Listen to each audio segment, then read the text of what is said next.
Hey guys, just a quick message before we start today's episode. On behalf of Lanceroy and Retro Reloaded, we want to give a huge thank you to the incredible Patreon supporters who help keep the show alive and growing. A special shout out to our 64-bit legend, Zero, for your continued top-tier support. Thank you as well to our 16-bit adventurers, Tetrafolly, Marcus Q, and Sankar. And to our 8-bit explorers, Big Nick Dika, Werecoon Warden, yours truly, Wobeeyert, and Gaming Quarterly.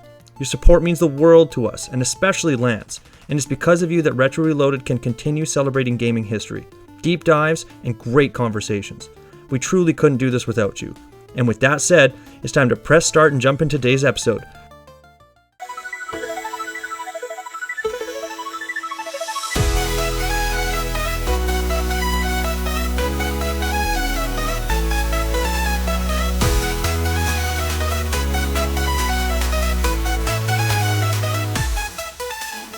Hey there, welcome to Retro Reloaded. I'm your host Lance, and each week I tackle a retro game shaped by your picks. If you want a chance to choose next week's game or unlock exclusive bonus episodes and polls, join me on Patreon at patreon.com/retroreloaded. There's even a free tier to dip your toes in. Big thanks for all of your love and support. It means the world to me. Now let's hit the start button and reload those retro vibes.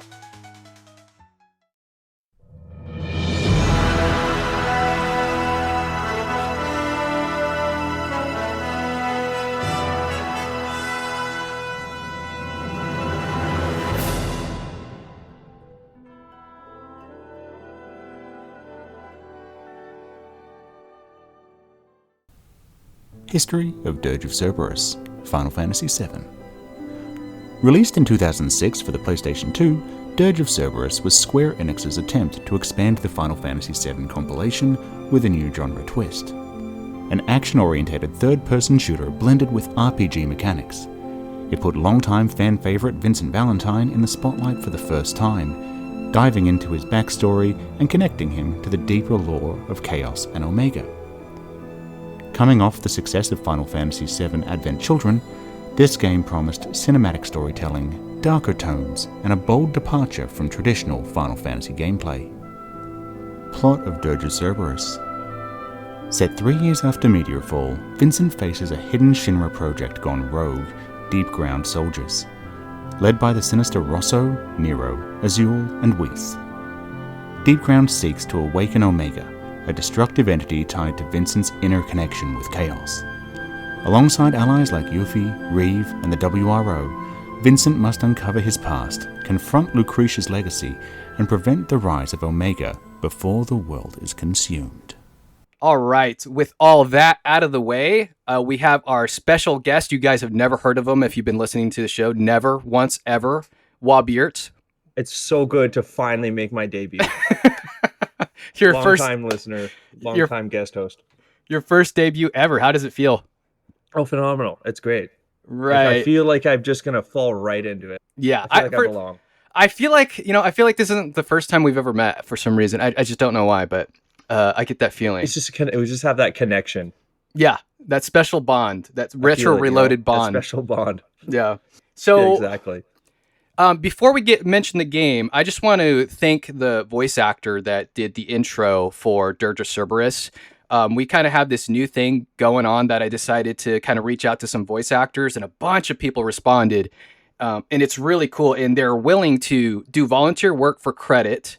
And that's why I want to shout them out. I don't actually have the socials for this voice actor yet. It's supposed to be, I want to get the name right. I believe it's supposed to be Damienb, but he hasn't gotten me the recording yet. But it might be Damienb, it might be someone else who's doing the recording. I just want to thank that voice actor. I actually have the voice actor for next week's episode already in, dude, and this guy is good. All right, I'm just gonna give a shout out to Colin. It's good. It's super cool. You do voice work too, don't you, Wobeeyert? A little bit. Yeah, I don't have a really good range though. I do a couple good characters. I like Marcus Phoenix. Yeah, just to let everyone know, he did the like monster voice for the Diablo 2. So if you listen to the Diablo 2 episode, that was Wob. just as a heads You know, up. it's funny you mentioned that because you mentioned that in the Discord. I forgot that I had done that. It was cool. I was like, oh yeah, that was me. That's partially what gave me the idea to reach out to these voice actors. I was like, okay, I want like more collaboration, and I want, it would be really cool to have people like kind of be a part of something, and like have all these different people who have like similar interests, and so I think it's going to come out great. This is a new thing, but I think it's going to be really cool. So let's go into the game of the week. And let's talk about it, because there's a running meme on the show where I mention Final Fantasy VII like almost every episode for some reason. This time, I can mention it without it being a meme and being like ironic. And that's because you, Wobeeyert, submitted Dirge of Cerberus Final Fantasy VII for the PS2 to the retro roster. Can I ask you why you chose this game over like all the other games you could have chose? Well, Crisis Core is a big ask. Crisis Core is one of those, like, if you, as a Final Fantasy fan, were going to play Crisis Core, you would have played through it, like, all the way, and it would have sucked you away. Okay. And I wanted you to get that little taste of Final Fantasy VII. But I knew, I knew that I could, like, tease you with it, but give you something that is definitely not traditional Final Fantasy VII by any means. Yes, it is not traditional. It is not even remotely the same game as Final Fantasy VII. Not even remotely. The only things that Final Fantasy VII and this game share in common is that they have a similar cast of characters, and then that's about it. And so, yeah, I wanted to be, before I kind of get into my opinions and all that stuff, I want to ask you, like, how did you get started with Dirge of Cerberus? Like, what is your kind of backstory to this game? Goodness. The first time I ever saw it, well, obviously when I was younger, and I watched my cousin beat Final Fantasy VII back in like the 2000s. Vincent was obviously the cool one. You see the edgy guy with the gun turns into monsters. And then, years and years later, I didn't actually know that the game had come out until I was like at like a Blockbuster, I think. And that's when I first saw it, and I'm like, that's the guy from Final Fantasy VII. Oh, cool. A buddy of mine had it, and I was so ready to try it, but he was showing me Legend of Dragoon, I think. And then it wouldn't be till years after that I borrowed it from a friend, his uncle. And I popped it in. I think I went through a couple of missions, like one, maybe two. And I was like, this is not what I thought it is. Right. And then just a couple of years later, or like a couple of years ago, actually, I ordered it online. I got an HDMI feed for my PS2 because I can't play it on anything but my PlayStation. And I played through all of it. I was going through a Final Fantasy VII kick, so I played through all of it. And like, I had a good time. It wasn't a bad time. It wasn't phenomenal. Right. I played through it twice just so I could.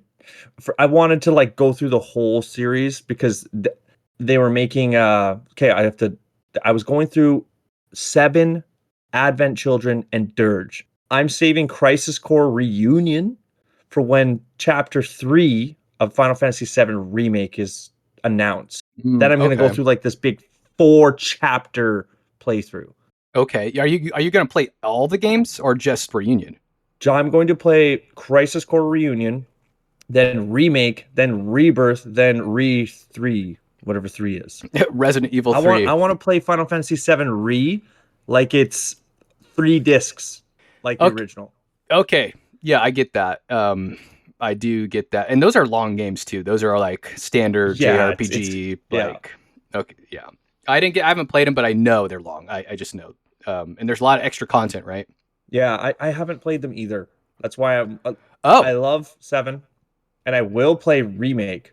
I know enough about Remake. I've watched a lot, and my brother's played through, and my brother and I talk a lot. But when I found out that it was separated into 3 chapters, I was like, well, then I'm going to play it like it's 3 chapters. Not 1 chapter, wait multiple years, then play the next chapter. Okay. You know what? That's actually, I kind of feel that. So I think I'm going to probably do the same where when the 3rd is announced, I'll probably go through the first 2 games, and that way it's like super fresh when the 3rd drops. and I kind of have that full experience. Yeah, well, and yeah, they might take that long to actually beat is the thing, because I know how deep these games can be. Yeah. Yeah, it's one of those, you're probably going to get like 60 hours in just for the main storyline or something, and then it's going to be like another who knows how much for everything else. So like 100+ hours or something. Yeah. So, just to get a picture for people who've maybe played Final Fantasy VII, or they know what it is, but they haven't really played this game, can you kind of maybe paint a picture of the gameplay for people? Like what it's like? Yeah, I love the contrast. I love it, because we were talking about this, because they have active time turn battle in Final Fantasy VII, right? The little bar fills up. Yes. You pick your command. You can, and then your character acts, and the enemy has a hidden action bar, so you don't know when they're going to attack, but you can kind of gauge from how often they respond. Yes. And then Crisis Core, which would have come out after, is active time. It's just active combat, but it's closer to the original because there's a lot more recurring elements, magics and such. But then you get to Dirge, and it's just a third person on rails action shooter with zero RPG elements. Well, no, I guess there's one. You can level up. You can upgrade your guns, but that's not Final Fantasy at all. There is you can use spells, but they're kind of just like extra shots. It's like alt fire. Like instead of shooting your pistol, it shoots a lightning bolt, which is cool, but it's so not traditional Final Fantasy in the slightest. You have dodges, you can do double jumps and stuff. You're traversing the world, trying to find hidden treasure chests, but it's not anywhere close to the original. Yeah. But it has characters. Yeah, so basically, if you would have put in place of Vincent, you would have put another character. You probably completely different, unrelated game. Yeah, it would just be you wouldn't even. There would be no similarity. You'd be it's just different. Nothing. You might see the word materia here and there. You're materia, isn't that a Final Fantasy VII reference? But if the characters were different, you'd be this is a different game. It's really weird. I kind of wonder why Square Enix went this direction. Actually, I think I kind of understand why. And I think it has something to do with the Devil May Cry series. Do you kind of get that feeling? Yeah, actually, Devil May Cry is a pretty good comparison because they do have the pistols. Because it's kind of hack and slashy. You can use melee, but it's very not focused on melee. Yeah, but and you got this kind of red character, right? He's mostly crimson red, wearing all this red gear. He kind of does the double jump that Dante does. And you even do the devil form. And it's very. I think that's where they got their inspiration. I am gonna say it outright. I do not like this game as much as the Devil May Cry series, and I'm gonna go over that. There's a lot of reasons for it. It's just not as fluid. It's not as because I feel like when the creators of Devil May Cry created their game in Minds, they created a very agile character, somebody who could, run up walls and double jump and dash and do all this crazy stuff, right? And I think that was almost you don't feel limited. You don't, not as much, maybe in the first game, and then the second game gets better, and the third game's even better. And then with this, it was kind of they're like, we're gonna use the Final Fantasy VII, IP, and then we're gonna, grab some of that Devil May Cry inspiration, but it's not gonna really do any of those things great. It's gonna do both of those things half baked, in my opinion. So if they would have went in one direction or the other, or the other, okay, we're gonna make this action game. It's not gonna be Final Fantasy. We're just gonna make it super cool. All right, cool. We got another Devil May Cry clone. It might be fun. And then, or we go the typical Final Fantasy VII route. We're going to continue the story after, what is it, Advent Children, you were saying? Yeah. And we're going to just really go heavy into these RPG elements. I think it would have really done well if it did that as well. And it just kind of did both of those things, but half-baked, in my opinion. I kind of mentioned the story a little bit. It's after Advent Children. Do you want to kind of maybe tell the audience the basic premise of this game, the plot? Okay. 7 ends with the stopping of Meteor Fall. 2 years later, Advent Children happens. That's when they try to resurrect Sephiroth through the last remaining Genova cells. A year after that, I do believe, is when Dirge happens. It's kind of I kind of like how they throw you into the story where Vincent's just kind of living his life. He's just like in a random like hotel or room wherever that he is. We have no idea what it is. And then suddenly people start getting abducted. And everybody in this town's freaking out because there's a bunch of randoms like infantry coming in and like kidnapping people, and it just kicks off this whole big mystery. And Reed, which was kind of strange to see, he's like their mayor or something.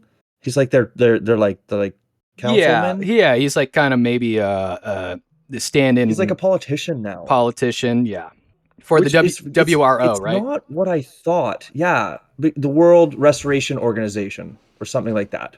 Which is like we knew of them in Advent if you watch the extended Advent Children stuff, but Yeah. it's kind of funny that like they picked Vincent as the poster kid, which everybody could recognize Vincent. Anybody who's played 7 would be like, "Oh, wicked, more Vincent." And he does get us like a good like background story, and you learn more about Vincent, and there is that growth towards what really caused Vincent to become what he is, as well as his actual ultimate purpose.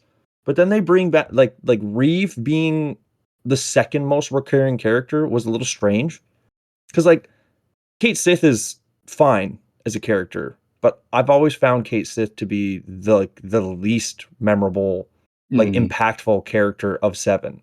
Yeah, he's a supporting character. He's not like a main character. Like don't get me wrong, when you get hard into 7 and you like break down what you can do in it, Kate Sith can be pretty broken. But I've just never cared to get that min-max going. Like big sword, guy with gun arm, girl with big boobs that punch. Like, yeah, that's for me, you know? Yeah, right. And not a big cat, But, like, or like a big doll with a cat on top of it. Like cat on a Moogle. Like, oh, cool. He rolls dice. Yeah. He uses a horn. Yeah, conceptually he's kind of interesting in battle, I suppose, but it's not like he's a very supporting character. I mean, he has one pivotal moment in the entire Final Fantasy VII game, and then after that it's like it's just he's background character, not important. Yeah. You know?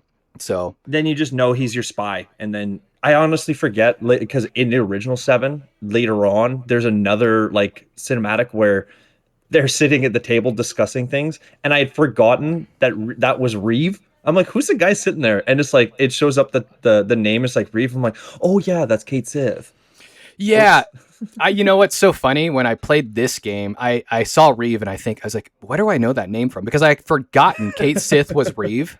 I was like, where do I know this name from? And then I was like, oh, so that's the guy that was controlling Kate Sith the entire time. And he was like, originally he was what was he? He was like he worked for Shinra. He was like some sort of lead of some sort.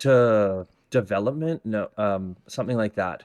Yeah, a lead of a department of some sort in Shinra. You know, he was pretty high up. And so he was sent to basically spy on the party in the original game. And now he's like a good guy. He kind of changed his mind. He's like, I'm going to help the world. And so he did change his mind in the game.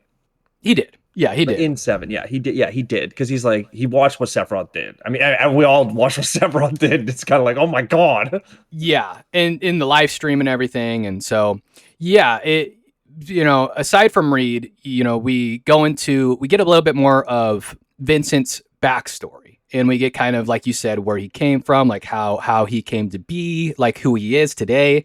And they reference this thing called Deep Ground a lot. And Deep Ground, and from what I gather, is kind of the remnants of the Shinra company, but it's like this. It's more like their secret project that they never told anybody about, right?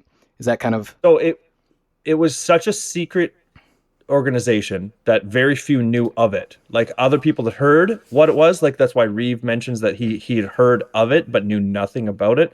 It was essentially like so we know what Soldier was, which was the infusion of Mako and the training of materia in their soldiers to make them stronger.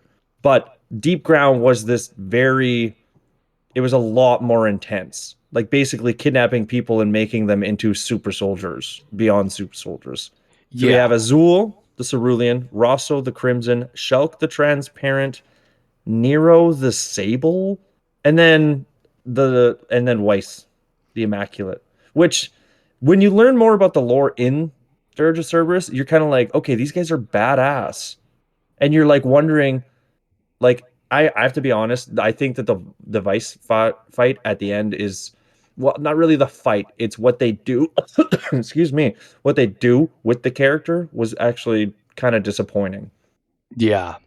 Yeah, I was going to mention that. So the first, I'm not going to spoil it because there is some spoilers in that last fight. Last couple of fights, I should say. Weiss is this new character I've never heard about, and I think he is introduced in this game. Like, he's not referenced anywhere else. Nope. And maybe in future games, but he's introduced in this game. And I was like, who that? And he's like kind of this main character. And the whole game, people are saying like, "Hail Weiss." This is like a saying they say, because he's like the leader of that faction. He's basically the Hail Hydra guy of this world, I guess. Excuse me. So I was like, who's this guy? And so I look up the background, and I guess he is, I don't know, a super soldier of some sort that was within Deep Ground, and he was like one of the top guys there. Maybe you know more about him, but it was pretty shallow from the game's perspective to really. That's actually pretty much it. Yeah, I guess that's it. And then he comes back in 7 reintegrate as an optional boss. Oh, yeah, just like as one of like the data bosses, which is really cool to see him return. But the problem with how they handled Weiss in Dirge is it's not Weiss. Like, you find out right near the end that like his consciousness was just taken over. Yeah. Yes, you're right. His consciousness was taken over, and then he does gain it back, I think, in that last fight. For like a second. Yeah. So, yes, there's a couple of last fights, and I think the last fight, it's actually him for some reason. From what I was reading online, because I was confused about the game's not very clear on what's going on with this character, but yeah. So, anyways, so he's the leader, and then you mentioned Azul, and you mentioned what was it, Rose or what's her name? Rosso, and yeah. So these are reoccurring bad guys you see throughout the game constantly, and Shulk and stuff, and they you have to fight them multiple times, some of them, and they're cool characters. One thing that kind of made me mad though, and that I was going to talk about later, is Rosso just owns Vincent like multiple times throughout this game in the cinematics. Like, what is going on here? Like, in my mind, Vincent is a really powerful character and super cool, and he's like one of the dudes who took down Sephiroth, the most powerful being on the planet, and he's like just getting wrecked by this rando, that just comes out of nowhere. I'm like, okay, dude, like, I don't know. I felt a little off-put by it. That kind of comes with the chaos material, or the chaos gene. Is when you see the first couple, like the first time or so when Rosso appears, and like she's like defeats quote Vincent, she also is able to like pull out the chaos gene, which is what their goal is, right? The proto-materia. Their goal is to bring the chaos out of Vincent. So she's kind of manipulating that. Yeah. But I mean, we get the better of her. Yeah, in the end, Vincent kind of gets it together. I almost feel like in the first 70% of the game, you're kind of getting a lame version of Vincent. Like, he's, man, maybe I shouldn't be talking about all this stuff, but it's because it's part of my bad stuff. He's like a neutered version of himself. Like the first 70% of the game, you're like, what? This isn't the character that I remember. This isn't the like super powerful guy who turns into chaos and is like, he's basically the dude who just, like in Advent Children, when you see Vincent, he's really cool. He's like jumping around and he's like avoiding all the clones and stuff. And he's like, he's just a total BA. But when he gets in this game, you're like, who is this guy? This is like Vincent's younger brother, like, or something. This is like his cousin that Vincent never. Light. Yeah, it's like Vincent Light. This isn't the Vincent I knew, but they've kind of bring him back. And maybe he had that, you can make the excuse that maybe he had that thing with Cloud, and like in Advent Children where Cloud had to find himself again. Maybe Vincent had to kind of find himself again. It's kind of what it is, yeah. Well, it's not even just finding himself. It's his whole character kind of is being pulled in different directions because of the chaos gene. Like, we thought for the longest time that Chaos was just, that's what Vincent can do. Vincent can just become monsters, you know? He can become the Gigas monster. He can become the murderer monster, the one with the chainsaw arm. I don't remember what, a Hellraiser. I think it might actually be called Hell. Yeah. But like we thought, like, oh, Vincent can turn into monsters. That's so cool. But then I actually didn't mind what they did with this, where Chaos, because it's a throwback to the first game, where Chaos is like the actual end all villain of the first game, where Chaos is actually part of the life cycle of the planet, and way more like relevant than we ever thought it was. And they try to make Vincent seem a lot more important, which I actually really like the Chaos segment at the end. Yes. That is like, I think that's that ending segment was like, to me, that should have been most of the game. Not the fact that you're the demon, but the fact that you're like zipping around and you have like this super powerful gun. So cool. It was super cool, and I know they kind of wanted to build up to that climactic moment. I get the lead up to that, but it's rough that, you know, getting through that first 70% because you're not the same. You're not the character that you think you should be. Basically, you should be kind of like Dante, you know, where you are just a, you know, bona fide BA, and people get in your way and you kind of take them out. That's what I thought Vincent would be like. I mean, you know, he had help taking Sephiroth down, so did everyone else. But he's like second tier to someone like Sephiroth, you know, or third, maybe even third tier. You know, he's not as powerful as Cloud, I don't think, but he's pretty close, you know, in a lot of regards. Cloud has the power of friendship. You can't beat that. Every anime teaches you that. I know, it's the power of friendship, and maybe I don't know, but yeah, I guess I just liked Vincent's character in FF7, but I was a little, again, let down by his character here. You know, in FF7, I will say that they didn't really enlighten on Vincent's story a lot because he was an optional character. He was also put late in development. Okay, that makes sense. He was kind of just barely fit in 7. That's why in the actual ending cinematics, you don't see Yuffie or Vincent. Yeah, and it's because they were fairly late. That makes sense because they're both optional characters, and you just kind of randomly get them if you want. You can mess up Vincent, and you could actually ruin that segment and never get him. Which is which kind of sucks. Stays there and he's like, "Hey, leave me alone now." Yeah, and you can't get him back. Imagine the kid that did that, and then he's just like, he sees that game later on. He's like, "Final Fantasy VII, I beat that. Who is this guy?" I think my first playthrough, I didn't get Vincent the first time I went through. I don't even know if I stumbled upon him. I don't know if I went back to the mansion and like went to the little underground area. I don't think I did. So. Because you have to get him in like disc 2 at some point or something. Like, I can't remember. There's like a certain point you can get him. And I missed him. You get him last. Yeah. He's the last character you can get. Which is sad because his ultimate weapon death penalty is the best one. It's one of the best ones. But like, in order for it to do more damage, Vincent has to get more kills. Yeah. So by this point, you're already done a disc.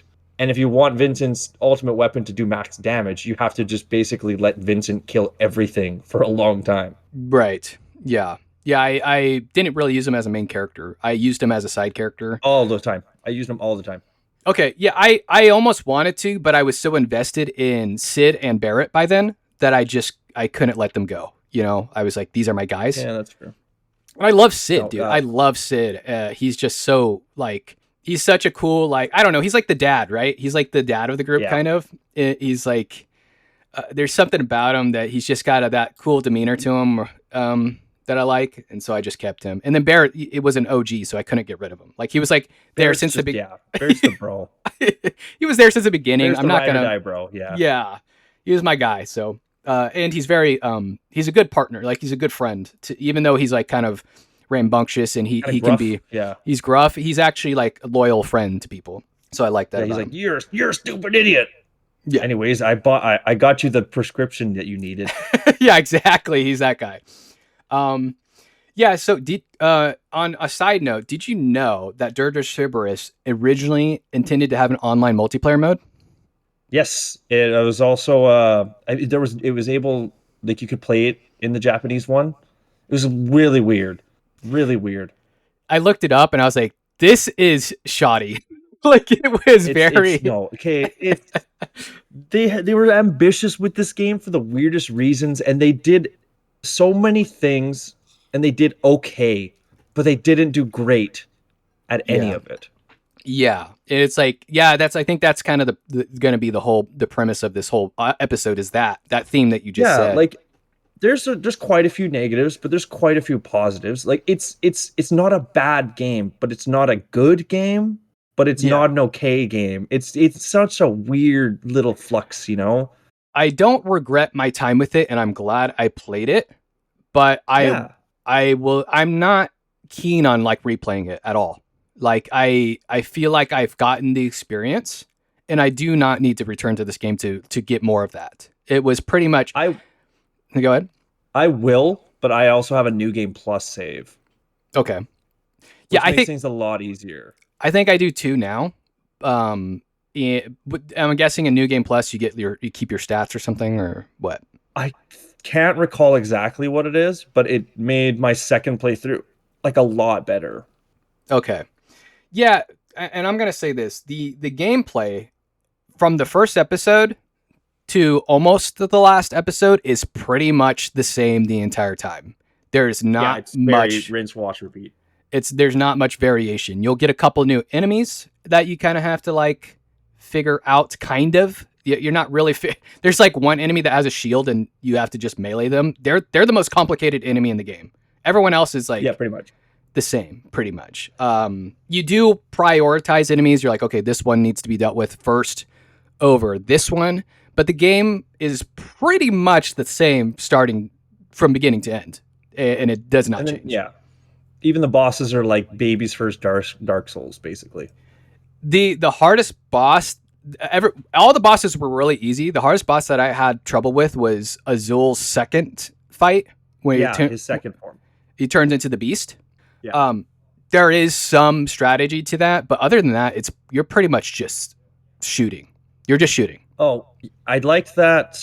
I liked the fights. The boss fights weren't bad. I don't remember Nero for some reason. One thing that I did have a gripe with, now this is a Japanese thing, is Shulk the Transparent. Now, she is old. Like, she's older than she looks. But she's, like, trapped in the body of, like, an 11-year-old. Oh, okay. And she's wearing, like, a skin-tight suit. Okay. It was just, like, really off-putting when I was playing through. I'm like, okay, that's a child in, like, latex. I didn't know that. I thought she was just a small person. I didn't realize they were trying to imply that she was stuck in an 11-year-old's body. If you read into some of the stuff, she's like she's an adult, but she's like barely matured, like very small to be portrayed young. Like it's weird because you got what was her name? What her Shalua? Oh, her sister. Her sister, yeah. Yeah. Because she mentions that Chalupa? her sister was taken this many years ago, but she looks the same as when she was taken, and I was just kind of like, oh, it's one of those Japanese trope. They have a Japanese trope where they have they like lollies or whatever that these characters look really young, but they're old, you know, and some of them are like 150 years old, but they still look like a child. I'm not too keen on the trope either. I think it kind of rides a weird line. I thought, like all of Deep Ground were really cool characters, but like that's the one that I'm just like, okay, like if you guys put her in any other outfit, like Rosso doesn't look like she's wearing something like the kind of, but like she's got the spikes and stuff. Like Rosso the Crimson's like something that you're like, okay, I don't want to fuck with this. Yeah. But then they're like, okay, this small one, we're just gonna put in this. They give her like a skin tight spandex type of uniform. I think that's what it is, right? With just like energy bars. Yeah. I do like her character as a character, but I agree with you on the fact that she probably shouldn't have looked like a 11-year-old or whatever.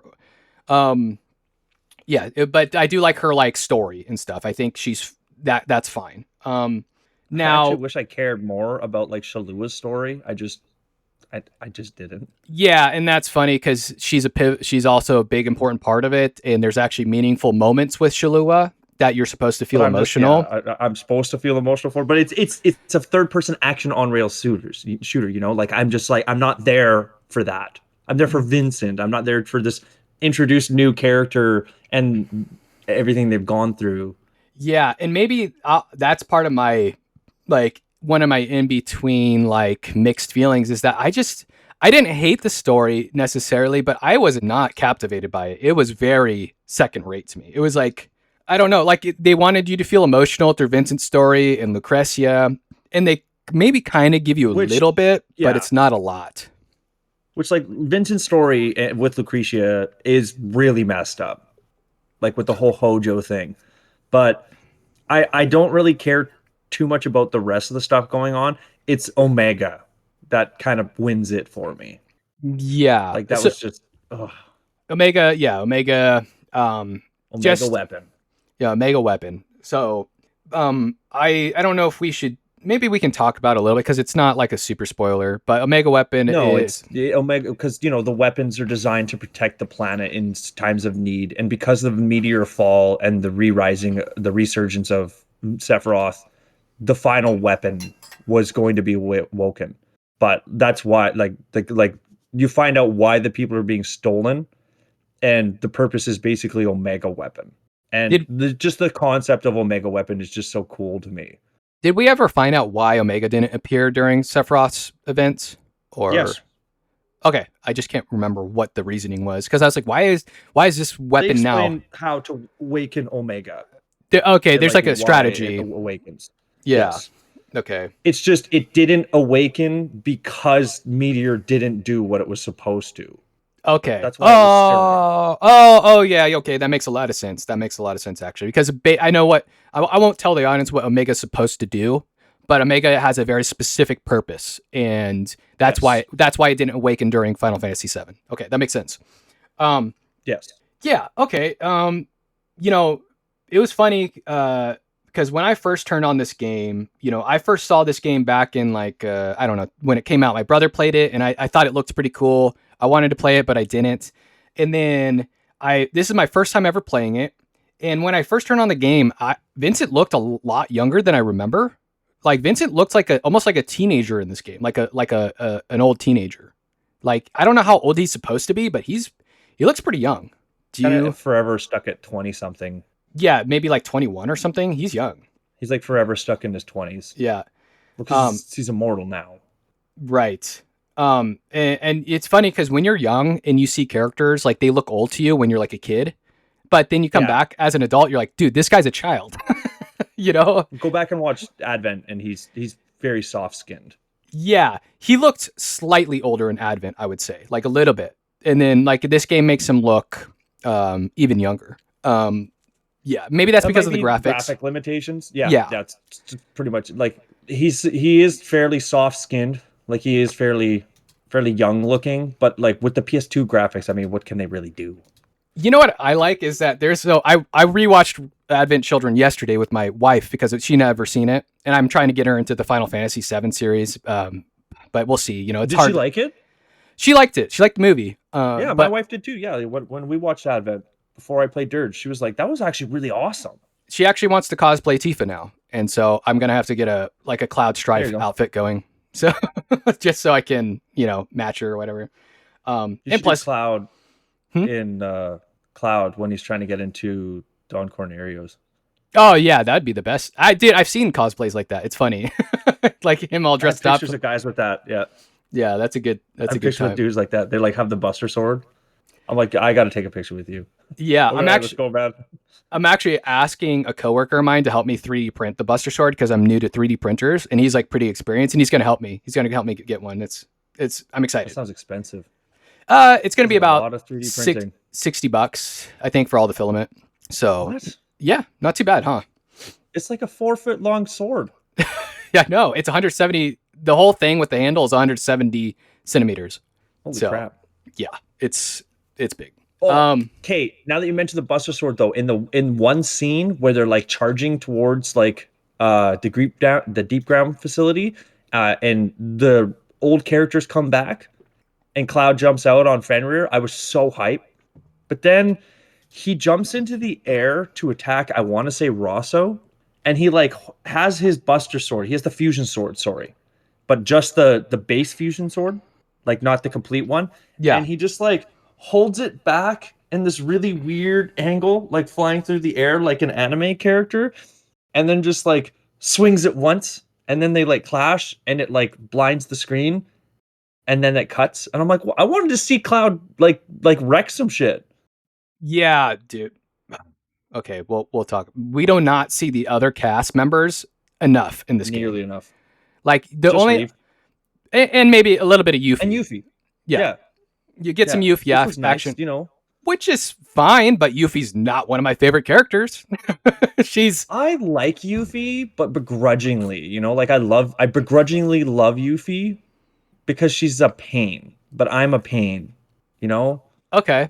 So I kind of get it. Is she among like your favorite characters in FF7, or is she just kind of... I like her character arc, but once I play through all of her story stuff, I don't really use it. Okay. Yeah. So like for me, the big cast would have been like Tifa, Cloud, Barrett. You get some Sid, not a lot. And then you get and then Vincent, obviously you're the main characters, but those are like the ones I like the most. And no, I like the Red 13 a lot too. I'm not gonna lie. I do like Red 13. I think he has an interesting story, but you don't really see him that much either. Like very, very seldom. And yeah, so you don't really get to experience the other characters like you would want to in a Final Fantasy VII game that much. And when you do, it's pretty disappointing. They don't really do much. So it's like you said, I wanted to give you a taste of 7. You gave me This is pretty much a taste. You gave me a drip of set, like a like yeah. It's like what's that flavor? I've tasted it before. I know it. Yeah. I don't know why. I guess they're trying to focus on Vincent's story, but they should have really done more with that cast. I think it would have been good for them, like just for the Final Fantasy VII fans to be able to experience that. Well, did you see the G reports? Like, did you get all of them and see the end, like the secret end? No, I watched it on YouTube. I watched the secret ending. So originally, I don't remember where the source came from, but they were talking about how Genesis and Cloud would be a focus of a sequel to 7. Okay. And it was like, because if you break down the Final Fantasy VII series, it's split up into Crisis, right? There's before Crisis, which is where you play as the Turks, Crisis Core. 7 is considered like Crisis main. And then there's the After Crisis, which would have been Advent Children. And then End Crisis was supposed to be the end of the whole thing. I don't remember where I read that that was years and years ago. But they were talking about bringing Genesis and Cloud together to be begrudging allies to stop the End Crisis. Okay. Which would have been cool, but like, I don't feel like they needed an entire third-person on-rail shooters game to try to tease somebody returning. What would be the End Crisis? I mean, like, are we talking about I don't know. Jenova? Are we talking Maybe about Super Mega Sephiroth? Yeah, I mean, how many times are they going to bring him back? You know, like I like Sephiroth, but like I don't like say he will never remain a memory.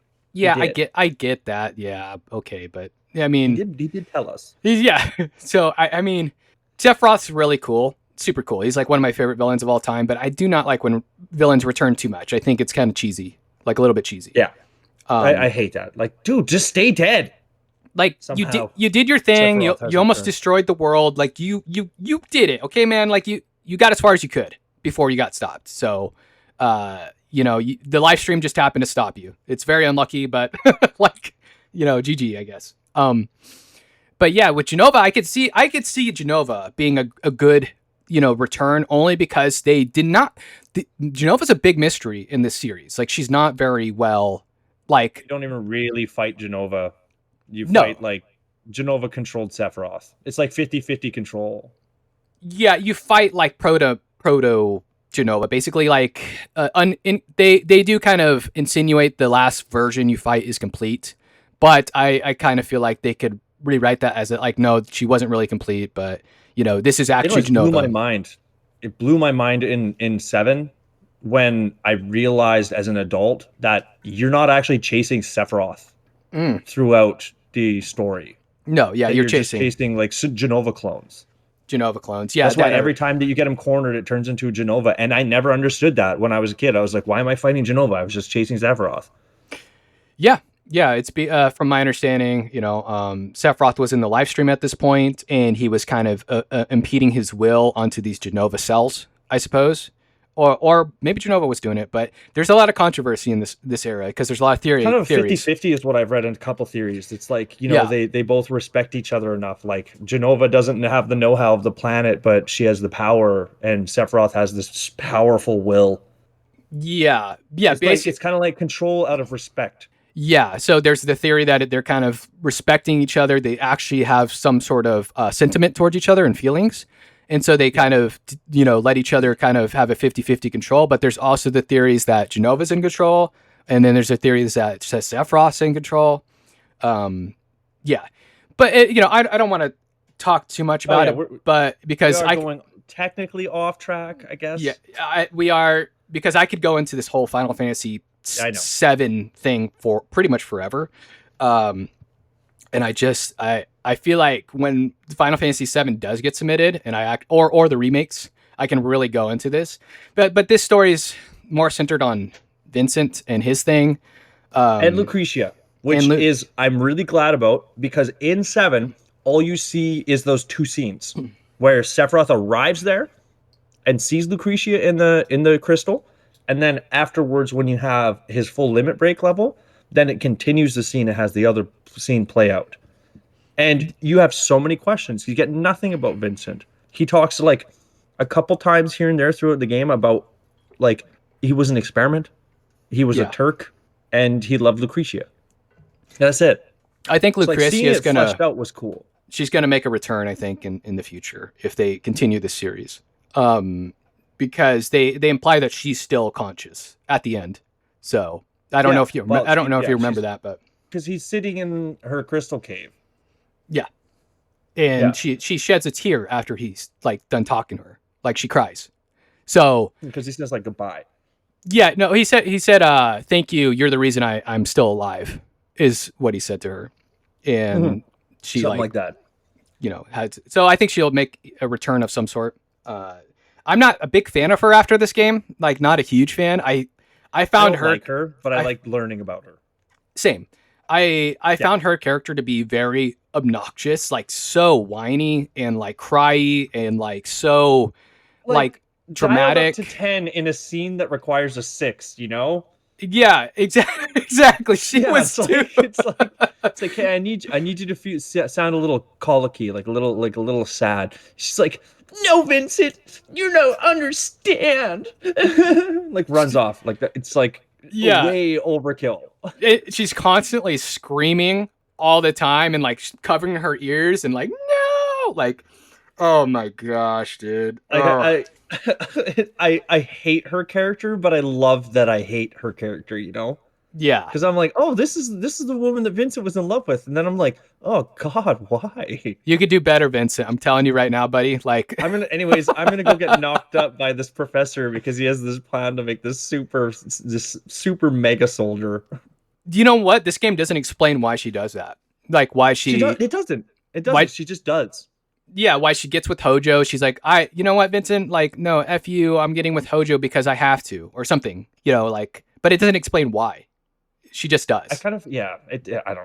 I hate Hojo, and they kind of Emperor Palpatine us with Hojo, and I don't like that.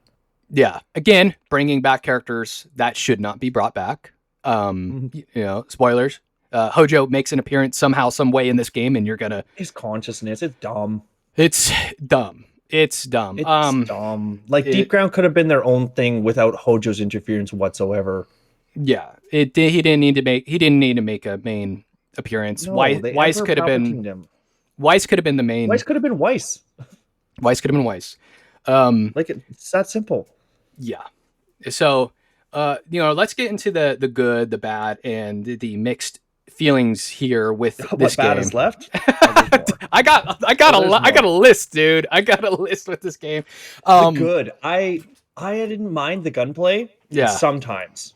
Other times, like the turret one, I couldn't stand. I can't stand the turret level where you're on the vehicle. Yeah. I don't know what it is about the aim with it, and it's just I couldn't. Yeah. They got a few turrets placed throughout too that you got to kind of do like a small turret segment. The turret's very, you know why you don't like it, and I probably know why, is because it doesn't have the auto aim, and this game requires it with the controls that it has. It requires some sort of auto aim because it's not very accurate. You'll kind of like move the controller and it'll go too far or too low, and it's just really hard. Sensitivity. I could never dial the sensitivity in.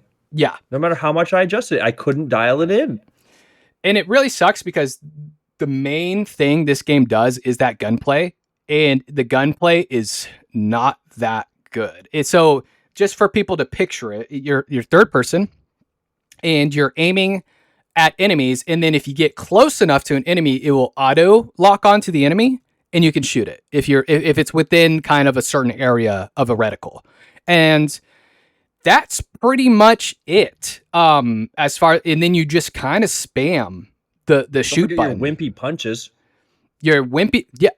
Another complaint: why is the melee not any good in this game? Why don't they have a way to make your melee like increased or like stronger? Or the only thing that increases it is when you go into your chaos form. And the melee only has one combo. There's one thing you could do with the melee. That's really bothered me too. Well, okay, I'll take it back. You can jump and do it. So there's two things.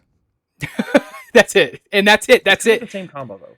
It's again, like with Devil May Cry, there's a lot of combos with the sword and all this kind of cool stuff you could do. This game, it's two things. It's like, what were you guys trying to make here? Like it almost felt rushed or something, or like it was towards the end of the. It was towards the end of the PS2's like cycle, so maybe there was some sort of rush there, but and that's also a complaint. The fact that it was towards the end of the PS2 era and not the beginning makes me be like, it's like, what happened? Yeah. So the combat is really, really basic. Like you take Devil May Cry and you just turn it into, I don't know, it's Devil May Cry if you gave it too much Tylenol while it was pregnant. You know what I mean? Like, that's what... I actually did like the weapon customization, though. Okay, yeah, we'll get into that. So, the combat itself sucks. But there is kind of I would say, like a small jewel that you have there.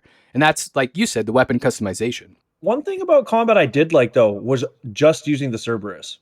That's like the best. If you use the SMG, like the Cerberus is just the end all. The Cerberus is probably the best gun in. Well, the rifle's okay, but the best Cerberus is probably the most fun gun in the game. But it's always out of ammo, so you don't get to use it that much unless you upgrade the ammo. Always upgrade the ammo and buy as much ammo as I can. I'm always going hard Cerberus because I find that the running, like if you run to a direction and also aim towards the enemy with it, it kind of counterbalances that odd sensitivity, like we were saying, with the lock on. Yeah, it makes it a little bit. Because most times in shooters, I'm either going to like strafe to the side or take cover, but that's not what you can do in this game. You have to keep moving. You have to keep aiming. Like the lock on is still a pain a huge pain. The aiming is just ugh. There's one little dash that you can do, and that's it. Like there's no big strafes that you can do. There's one little tiny. Yeah, go ahead. Like why are the mobility things limited? Like you mentioned that the melee doesn't get increased, but why is there no upgrade to mobility or melee? Like the only things you can upgrade are Vincent's level, which increases his health, or the weapons. Yeah. And I get that Vincent is a gun character, but he's also like basically a pseudo vampire, and you can't do much. We see him teleport in the previous movie. Like he turns into a dark cloud and like kind of like when Bayonetta turns into the dog form and can run faster. Like why can't we do something like that where he just like becomes like a cloud and like sprints faster? I have to trudge along the whole map.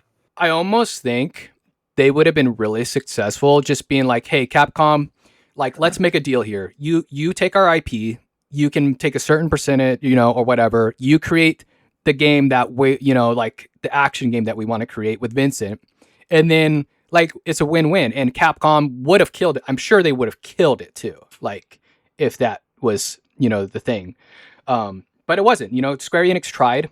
And in this time and era, Square Enix was really only known for its RPGs.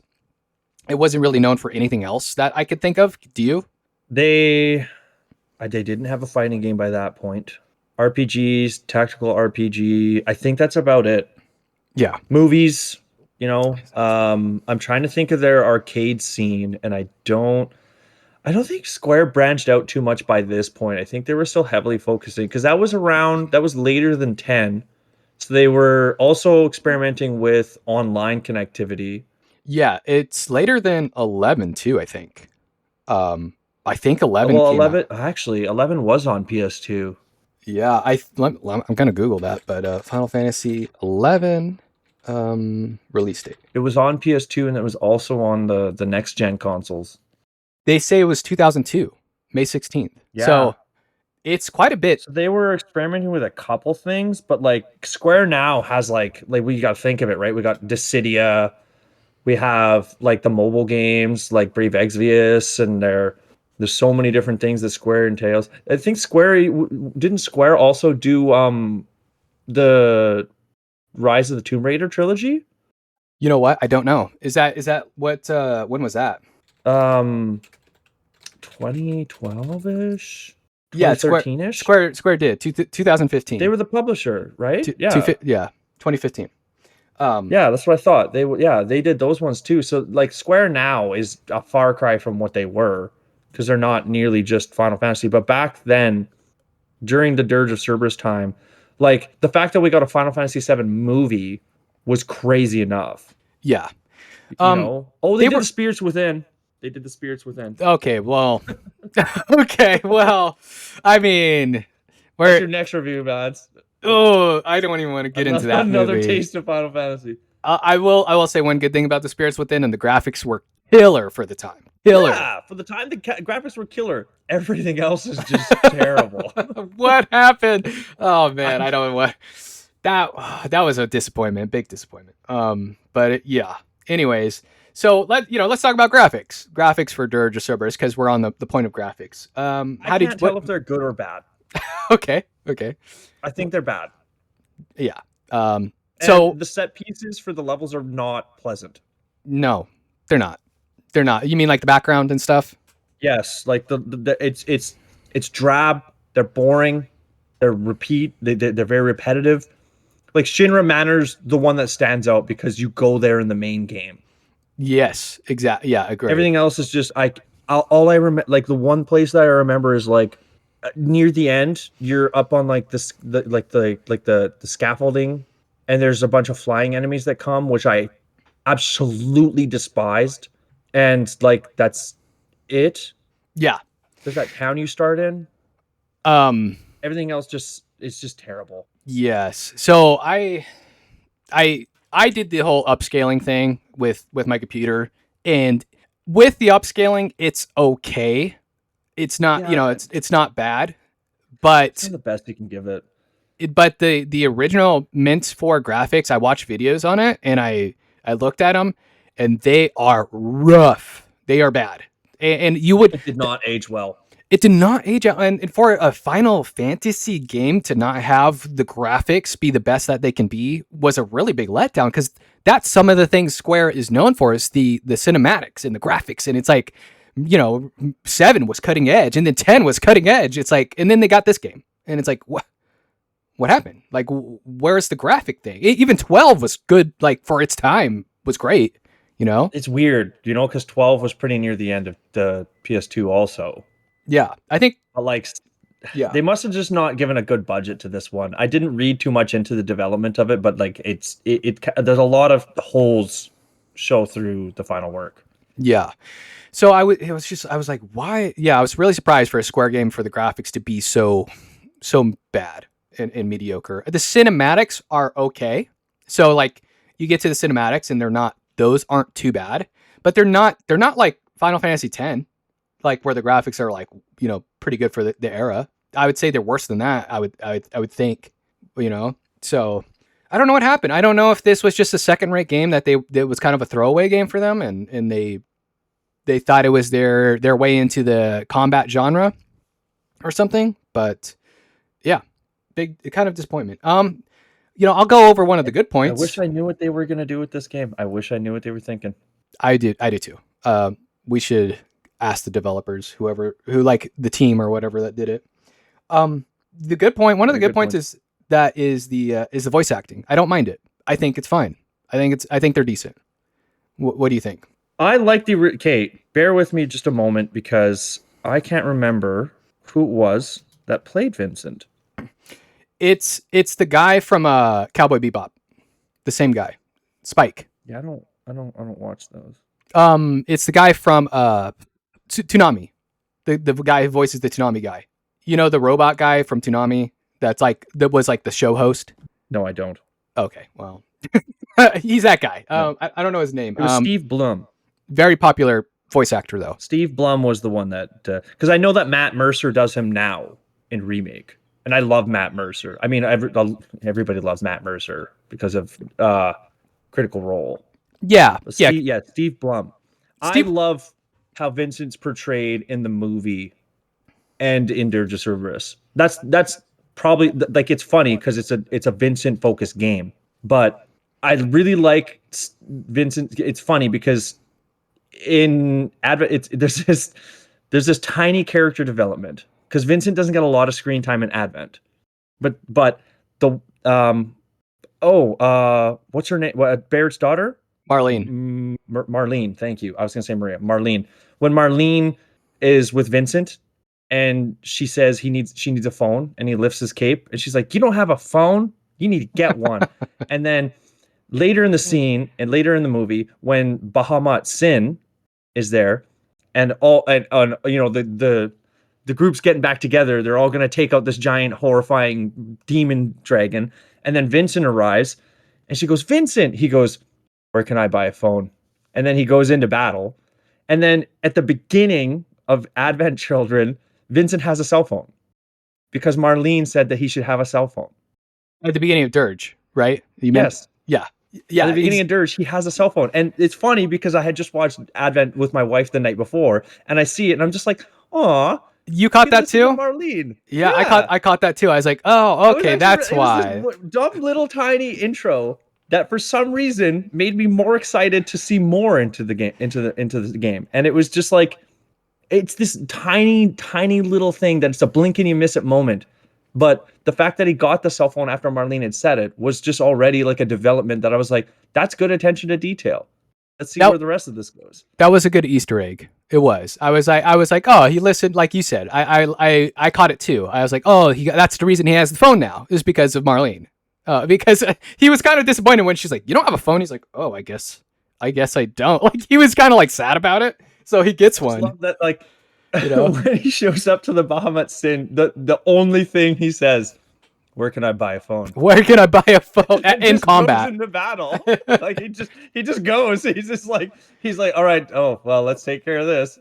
Yeah, I like Vincent's character. I do. I think that he's portrayed much better in the movies and in the original Final Fantasy VII. And I think he's portrayed okay in this game, but he's not, like, again, he's kind of like not as badass as I would like. But it's, I still like his character. I think he's like a Spider-Man block in this game, is what it is. Like in the Sam Raimi's where Spider-Man loses his power because he's got the inner turmoil. And I think that's what's happening here. Yeah. That's what I kind of took from it, is that it's like, at first he's kicking ass and he's trying to save these civilians. He's trying to figure out what's going on.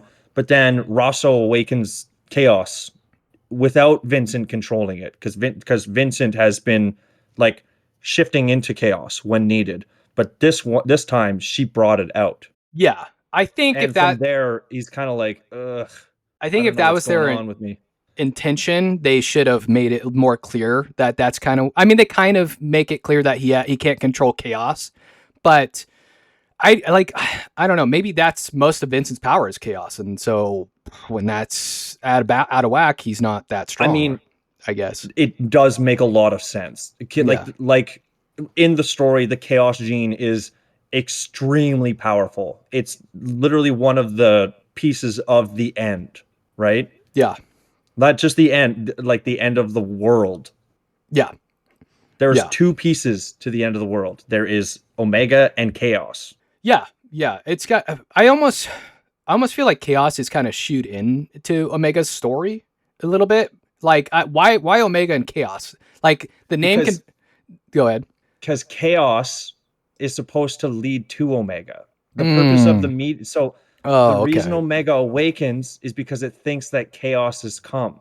Okay, I gotcha. Like but Chaos. Okay. Chaos was not. It was the meteor. Yeah.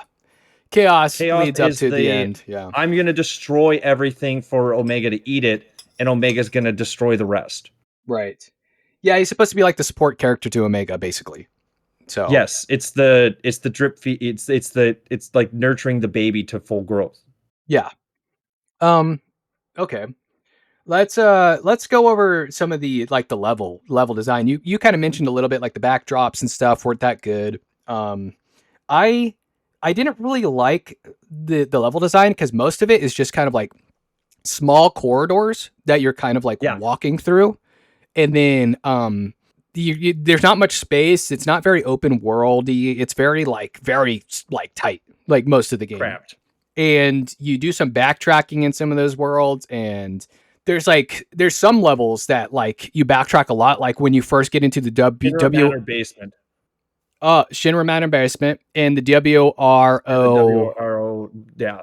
Base go or up and whatever. down the little elevator things. Yeah. Yeah. And it's like, okay, dude, like get me out of this place. I've been here for like 20 minutes. Like I don't want to be here anymore. So the levels just weren't, they felt very meh, like, very, very barely serviceable. Like kind of just, yeah, they were levels. They were levels. They were some of the levels of all time is basically it. Yeah. They were just some levels that existed, I suppose. But they weren't fun. There was nothing about the levels I was like, yeah, that level was awesome. Shinra Manor being the only one that I liked because it had nostalgia factor to it. That's it. Yeah, it's the nostalgia factor. But once you get into that basement, it's funny because the basement is the biggest lore dump. You get the most background for Vincent. You get a bunch of reports, for like Hojo reports, and then you're going in between these rooms, and all the rooms look the same except for the center one. And you have to find all of these stupid reports in order to progress. And I'm like, dude, I swear I've looked in every room. Where do I go? Yeah. Yeah. Do you have like a favorite level, or is it pretty much just the finale? Yeah. The finale okay. is like, it's like the Ultima weapon is so badass. Yeah. The finale is really cool. And that includes the fight with Weiss at the end. And yeah.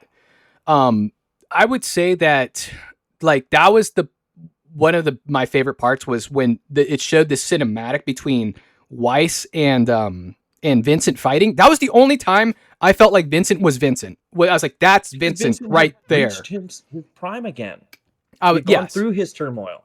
Yes. And well, he needed to go through it faster because that was the only time I felt, I was like, this is the guy. This is the dude that I remember, and he's like, they're like anime fighting basically, like, like all over the place. It's super cool. It. Yeah. It's so cool. And I really appreciate that ending level attempting to make that like climatic anime experience for the player.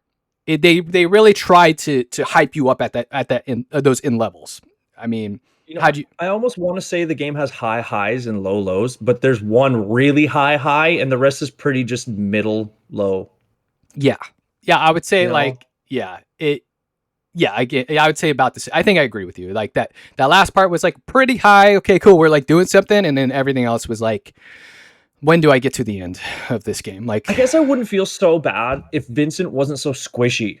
Yeah. Like, I honestly feel like he takes like so few rounds compared to what he should that like, maybe it's a difficulty thing that they try for the game, but like there's that one spot where you can get like, I can't remember what it's called, but you get like something that costs the most in the game to which Gil is obviously the primary resource of the game. Yeah.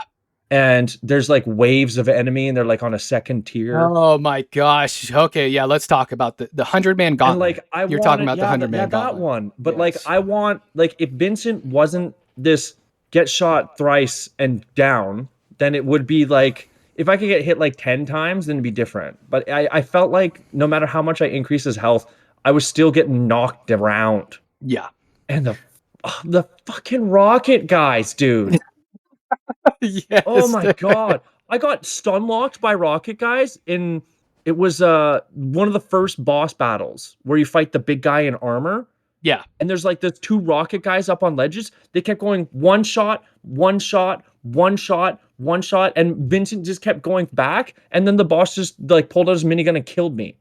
I was like, okay, what am I supposed to do? The fire rate of the rocket guys is like too much. They like fire their rockets way too often, and you get stun locked. It's insane. It's so annoying.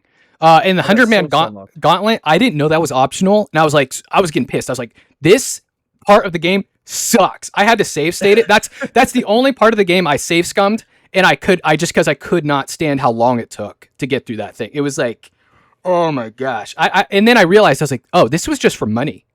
That's all it was for. And so, I was going to complain more about it, and then once I realized it was optional and it was my bad for not realizing that, it was annoying. And that was the hardest part of the game. Is the 100-man gauntlet is the hardest part of the game. That's it. Oh, absolutely. And not to mention, and I'll talk about this with pretty much every level, is that there's certain enemies that are like hidden, and you have to find them up on the ledges. You're like, where is this guy shooting me from? And you're just looking around in a 360 circle, like looking for this guy on a ledge. You're like, where are the enemies? Way high up, yeah. They're like peeking over a little. With the 100-man gauntlet, there's like one left. I'm like, where is he? He's like way up on like the beams, way up on the roof. I'm like, what the hell, dude? There's a lot of points in the game that are like that, where the enemies are hiding behind some sort of cover, and you can't really see them. They shouldn't have used out of bounds areas for the enemies to perch up. And if so, they shouldn't have used it so frequently. Yeah. Because it's annoying enough in games. Like, I can literally think of, like, when you said that, I thought of Fallout 3's Point Lookout, where you go to the radio tower and some of the raiders are up on the ledge, and I couldn't finish this part of the quest because they were hiding. Yeah, that's annoying. I don't like that. It's like, don't give me hidden enemies, dude. Don't do that. Don't let them go out of bounds where I can't go and they can hide. Don't make it hard to find. It's not fun. It's not a challenge. It's just annoying. No, it's supposed to be like an on-rails fast action shooter. Yeah. Why is this slowing me down? Yeah, exactly. And there was a lot of points like that where you're just waiting to find the last guy. You're like, where is he? I don't know. But yeah, I'm gonna take a quick pee break. Thank God, me too. A minute and 21 seconds. I don't want to say it. Yeah, I'm 20 minutes. I'm okay, I'll be right back. No, I'm not done with the taking break. We'll be done probably like better. Yeah, I had to go. No more squirming around in my chair. Yeah, I was doing a little jump, and I was like, damn, I gotta find a good spot to take a piss. Yeah, cool. All right. Let's so we talked about the corridors, we talked about the level design repeated. Okay, so another one of my bad points I kind of had is when you die in this game, you have to restart to the beginning of the level. And some of these levels aren't super short. Some of them are pretty long, like that Shinra WRO base. I died, dude, after I got through like that whole main room, and I was like, "There's no way I have to redo this whole thing." And you're going through like each door cinematic, and then you're like do up down up down up down. So, like, I wish there was kind of checkpoints, but there's not. That was like a frustration of mine. I don't even remember that. That's weird. Well, you know what we say around here, mad 'cause bad, right? Like, I guess I've got like 2 new game pluses. Okay. So like maybe I forgot that from the first time I played it, because I remember the first time I played it I was extremely frustrated. But just give me a checkpoint maybe halfway through. That way, if I die, I'm not like super upset. Yeah. But there's none. They don't do it. I don't know why. Maybe they felt the levels were short enough to where they didn't have to. But I would disagree. I think they're long enough where a 15-minute checkpoint could do, or something like that. Something like that, or 10-minute checkpoint, whatever it is. I found the exploration in this one was pretty lacking too. Like it was rewarding. You would get some items and stuff, but I found that I was always really full on some of the items that I would find. And I was like, well, it's because I keep I don't want to use all of these items. Your inventory is always full, pretty much. There's certain parts of the game where you might have like less, like not as much stuff, but for the most part, like you get like 2 high potions, you get 4 potions, you get like 1 X potion, 2 mega potions, and that's it. Like, and you get 3 limit breaks, and once those are full, they're full. You're not collecting more. And I was like, in my mind, I'm like, why did they kind of do, like, I don't know why they did it like that. Maybe for a challenge. They did it so much. Yeah. Especially because like in the late game, like potions are useless. Yeah, especially normal potions. They're completely useless. Yeah, like when your health is high enough, like a normal potion is not useful. Yeah. You just spam like 4 times and it's like, it gives you like enough for maybe like. There's all 4. Yeah, it's like 1 high potion maybe for all 4 of them. So I don't know. Yeah, the inventory was pretty whatever. It almost could have been like non-existent, and the game wouldn't have changed for me. Like with or without it. Maybe you get like a heal every so many minutes, and it would have been the same. Like the inventory system would have been the same for me. With the limit break, I wish they would have just done the Devil May Cry thing where it's like where you charge up the meter or whatever. I think that's what they do in DMC, and then you like can use your devil trigger. I wish that just kind of would have been the thing instead of like using it as an item. Yeah, it was weird. It's kind of weird. It's just weird. Hey, your limit break's full. Use this to use it. What? Yeah, and same with the mana. What, like, you do come by mana, but not that often. Like, no, it's very infrequent. So I actually that was a gripe of mine, is that like you don't get nearly enough MP. Exactly, and you only get to use your materia like a few times, and it's completely out after like 3 shots or 4 shots. Yeah, like, the magic should have either been better or not there at all. Yeah, it didn't. It should have just been like elemental shots. Yeah, the thing that I really only found the magic good for was there were certain robots that, like, if you electrocuted them, they would like die, and that was it. It's like, okay, I don't know, the material. It felt like nothing. It felt like it almost didn't exist. Like it wasn't even a part of the game. I forget it most parts later on, and it's funny because I think it'll be like a bonus objective or something. I can't recall. Yeah, but like use this and say, oh right, yeah. I can do that. That's right. And with the limit breaking, like you had 1 limit break, right? You didn't get to turn into more than one thing, right? It was just that one creature. It was just which was weird because like Vincent's whole limit breaks were 4 different monsters he could turn into. Yeah, I was gonna say he had multiple monsters. I thought in FF7 that he could do, and they just give you this one. And like when you're that limit break, I almost prefer just being the normal person. I don't feel like it was like you shoot slow moving projectiles, and then you could have like some stronger melee attacks. And yes, that's melee's still useless. Pretty much it for the limit break. Like, because we have, I don't know, like they couldn't bring in any of them. We had 3. We had besides Chaos, we had Galleon Beast, we had Gigas, Death Gigas, and Hellmasker. Like I know that the story's like Chaos focused, but like it kind of, it's weird that they shied away from the rest of the stuff that Vincent can do. What do you like? Again, like it's kind of curious to me why they half baked this game so much. It had potential. This game had potential. I could see it. I could see how this game could have been super cool, and they just didn't do it. Like I don't know if it was a different team.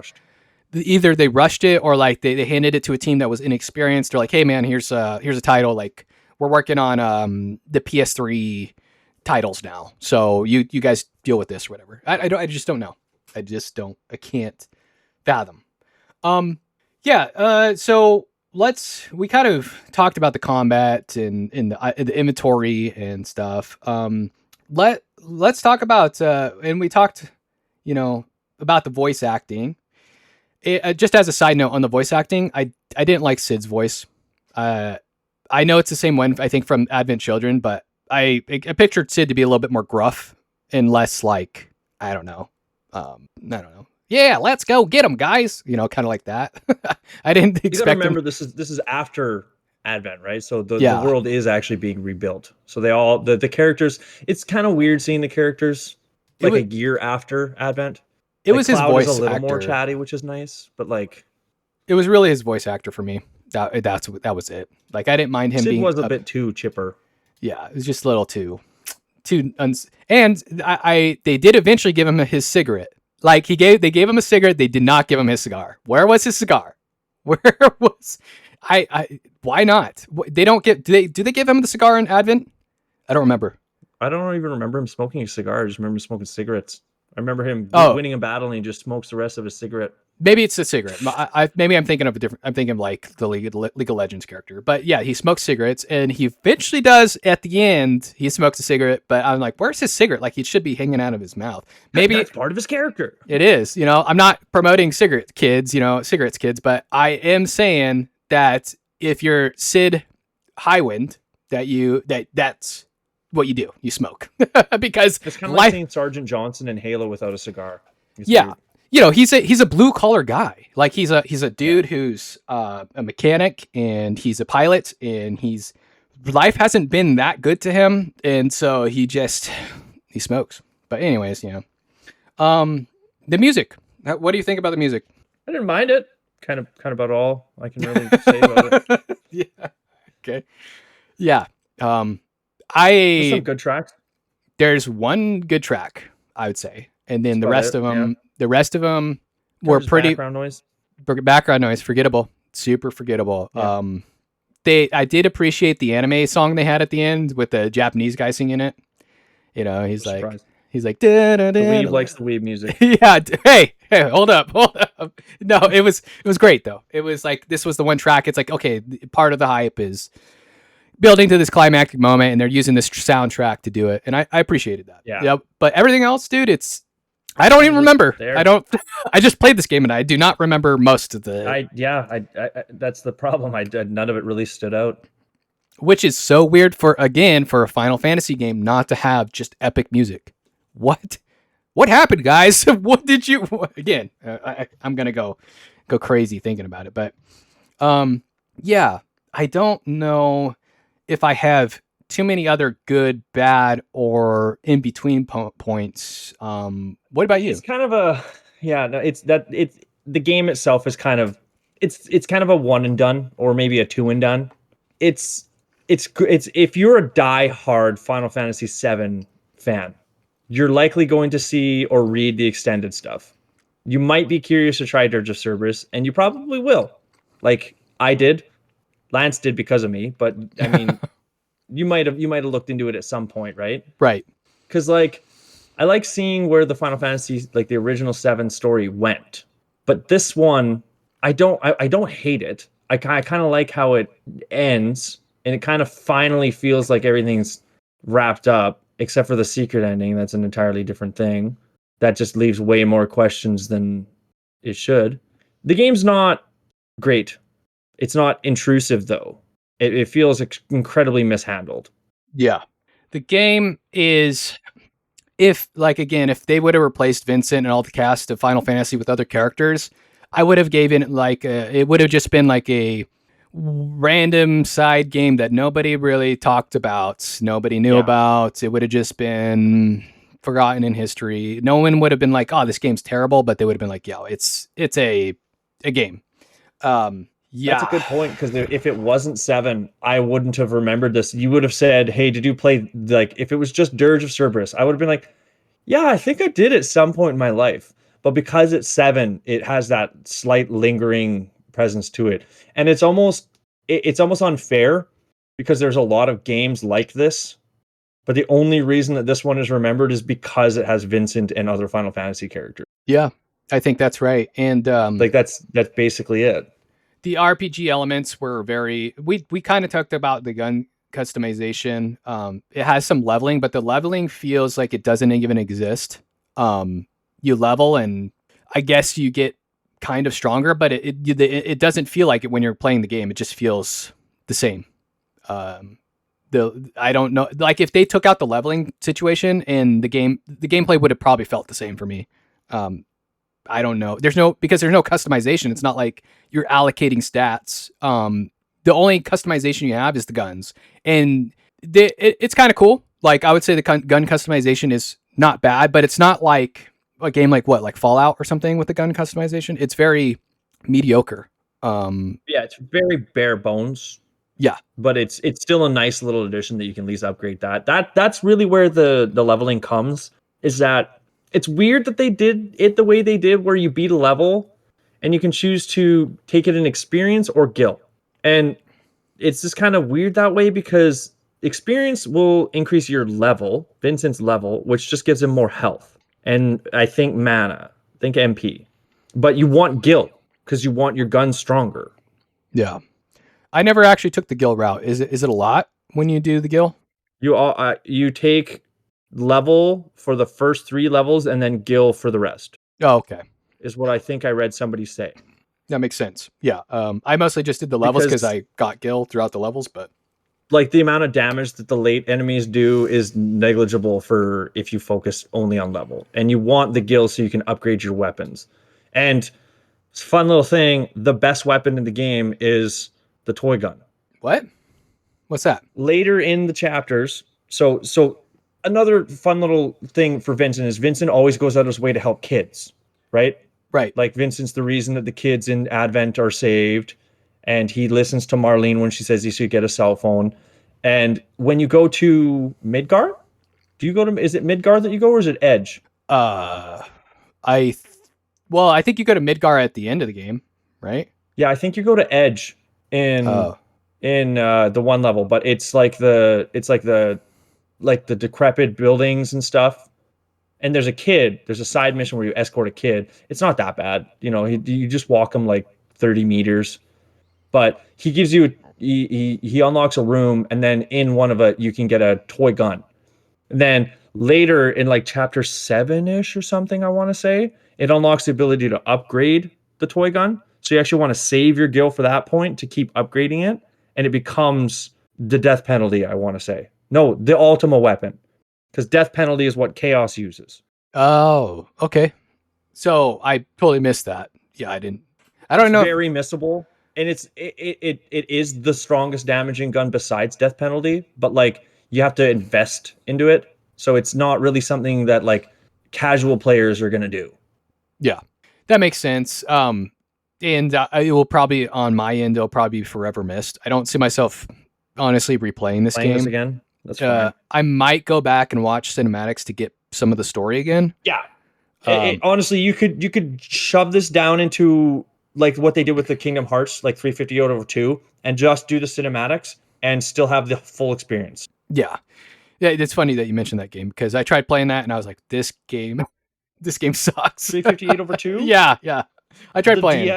The DS Kingdom Hearts games are among the worst. Yeah, which was weird because the PSP, what is it, Birth by Sleep? Birth by Sleep is my second favorite Kingdom Hearts game. It's good. It was good. I was like, this is a good game. And then you compare it to the DS version of it, and it's like, what the hell is this going on? Oh, God. There had to be different developers or something, because I don't know what the hell. Yeah, so, yeah, there's not a lot of... Not a lot left to say, really. Really not a lot left to say about this game. I'll pretty much say what you said. I think if you're a Final Fantasy VII fan, I think it's worth going through once just to kind of see how things play out for Vincent. But you're not, there's a few people who loved playing this game, and I saw them on Reddit. Some of them gave it like a 10 out of 10 or whatever. And I was like, really? Those people were hurt. Those people are I think they're coping a little bit, yeah. But I guess maybe just because they love Final Fantasy VII so much, any taste of that they get, they probably just love, and I do too. I love getting my taste of Final Fantasy VII, but this barely reminded me of it. The only time I felt like I was playing a Final Fantasy VII game, where there was 2 points, maybe 3. 2 points that I remember the most. It's when you first get into the Highwind. I'm like, oh, this kind of reminds me of a Final Fantasy game where you're like kind of exploring the Highwind, you're talking to people, you're getting story bits. I was like, oh, I kind of now feel a little bit like I'm playing Final Fantasy. Yep. The other point was the Shinra Mansion, because you're getting, you go back to an area that there's some lore dumps, and you're like, okay, this is like also kind of like Final Fantasy. And then those 2 points, and then maybe the end, kind of, where you get everyone cheering for Vincent, and he kind of like does his thing, and they're like, Vincent, get him, and but that was, dude, it kind of sucks because it almost feels like a Final Fantasy VII parody at times, where you want it to be Final Fantasy VII, but it is kind of far off. Not. Yeah, it is a far cry from Final Fantasy VII. I like Vincent. One of my favorite Final Fantasy VII characters, probably top 3 or 4. He's my top one. Is okay. He beats like Cloud and all of them for you. Vincent, Cloud, Aerith. Okay, that's totally fair. I could see liking Vincent more. He's a little bit less whiny than Cloud is. I actually like Cloud more in spin-off things than I do in 7. Okay. Like in Dissidia, I like Cloud because they go right into the whole like grungy teenager, like grungy, nobody should be near me because they'll just get hurt thing. Okay. Kind of like the Squall. Yeah. Yeah. Oh, Squall. Oh, Squall. Yeah. I like the I don't mind the grungy emo, Cloud a little bit. I do like when he kind of like gets his act together and he figures stuff out. That's the thing. That's the case. So I love Cloud when he's getting his shit together. Yeah. But that's only like 20% of Cloud.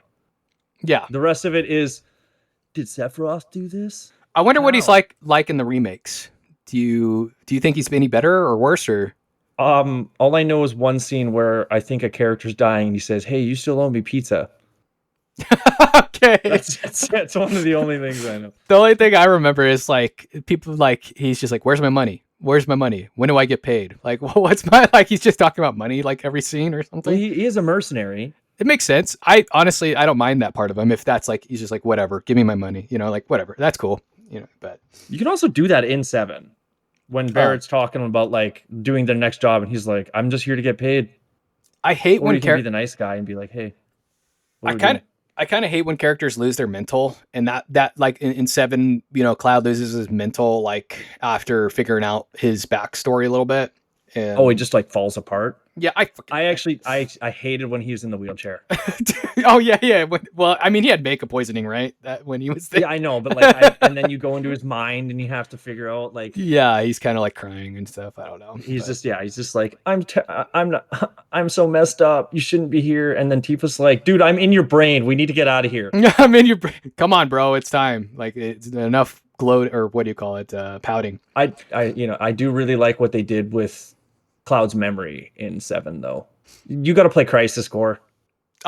That's on the list, man. It's on the list. It's not next week's game, but it is on the list. Yeah. So what would you, I guess, any final thoughts and what would you rate the game? I don't have any final thoughts, actually. That's how non-impactful this game is. Okay. Right. I don't even know if I could give it a review. Like it's a 6 out of 10 on its best, but it's closer to 4 or 5. Like if I'm being generous, to 6. But that's just Vincent and voice acting alone, basically. Yeah. Like the finale boosts it 1 point, and I can't decide if that's from a 4 to a 5 or a 5 to a 6. Okay. I'd say 5 to 6. I don't like to do half points, but this is like a bit of an exception, like a 5.5, because it's not a game that you can't play. Like it's something that like if you play through it, you'll be like, well, that was something. Yeah. So like 5.5. Yeah. Like it's functioning. It's not good. It's not bad. It's serviceable, but like that's kind of gracious. Yeah.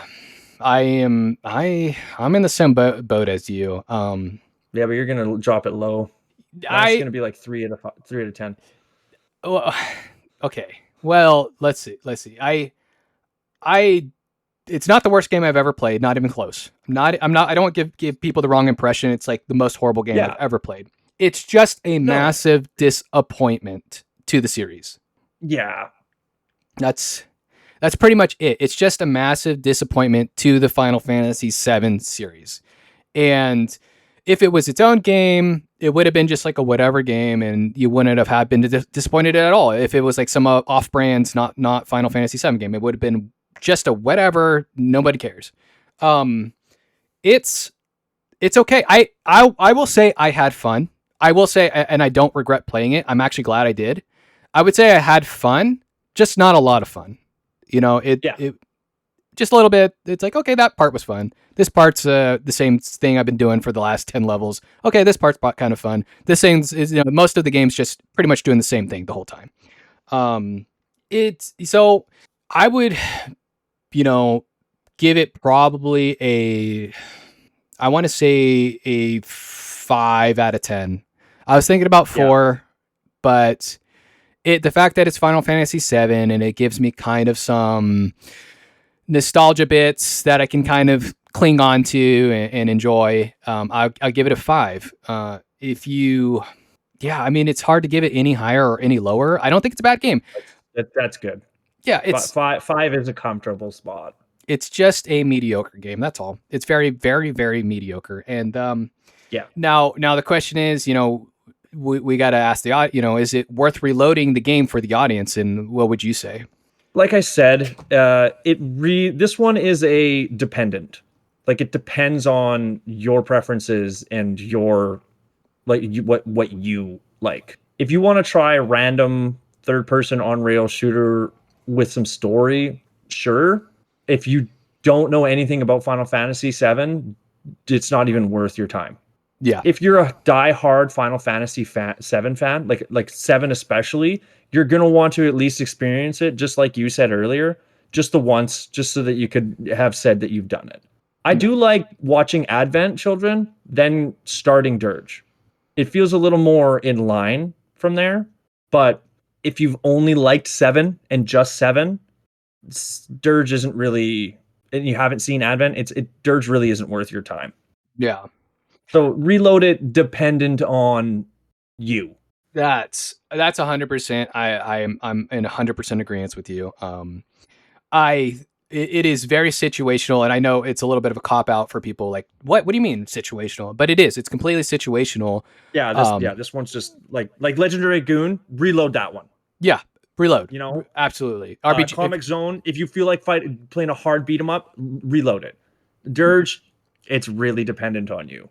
Yeah, and it sucks because this might be the lowest rated game that I have, and I think it's just because of the disappointment it gave me.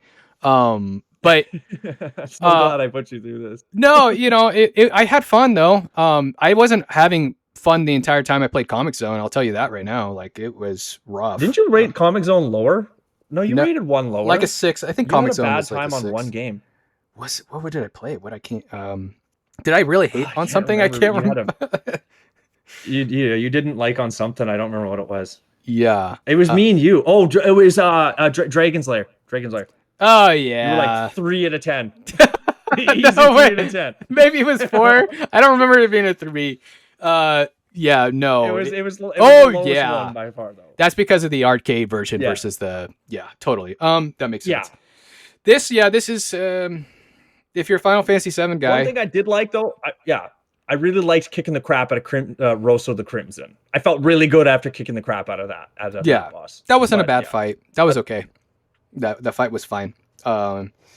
It's that one character that's been nagging you the whole game, and then you finally just like, screw you. Yeah, she finally Vincent gets it together and beats her up, dude. Oh my gosh, so annoying. But yeah, it was good. It was good killing her, and killing Azul is nice because he's also obnoxious.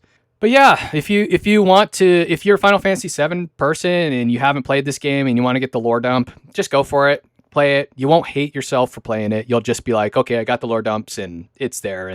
But if you don't know anything about Final Fantasy VII, you're not a fan, and you're like, oh, I want to play a shooter game, do not pick this one up. Okay, go pick up Devil May Cry. No, don't Devil do May it. Cry or something else like Sin and Punishment, something else. Bayonetta. I don't know, something other than this. Yeah.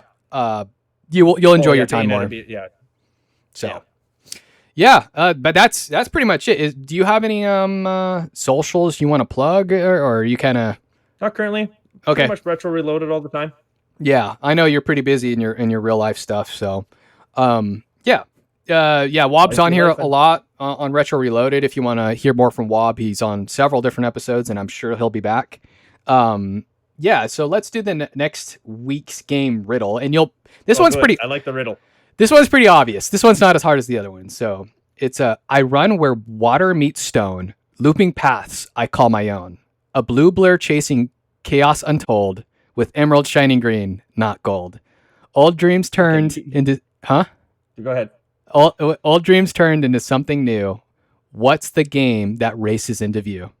This one I feel like is like super obvious for people. You gave away so many good hints. Like I think it's too many. I think it's too many good hints. I think there's it's too on the nose. There's like 7 keywords in there. Shadow the Hedgehog for the PlayStation 2. No, it's not Shadow. Well, I know what my next recommendation is. So just for the audience, if for some reason they missed it, it is for the Sega Dreamcast.